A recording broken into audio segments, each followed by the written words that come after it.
পিতৃদিবস লেখা সংগৃহীত। আজকে নাকি পিতৃদিবস, শুনল সাহেব ছেলে। গাড়ি হাঁকিয়ে বৃদ্ধাশ্রমে ছুটল সাত সকালে।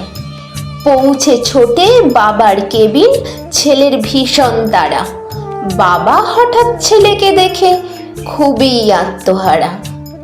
এগিয়ে এসে সুধান বাবা, কেমন আছিস খোকা? বৌমা নাতি কেউ আসেনি, তুই এসেছিস একা?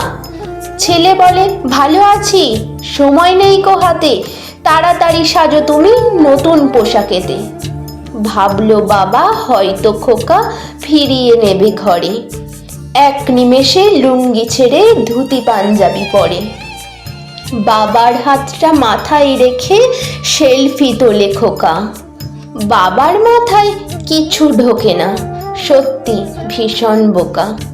ছেলে বলে, ভালো থেকো, এবার আমি আসি। এক নিমেষে বাবার মুখে মিলিয়ে গেল হাসি। তাকাই না কো ছেলে ফিরে, সময় নেই কো হাতে। ছবিখানা ফেসবুকেতে হবে যে পোস্টাতে।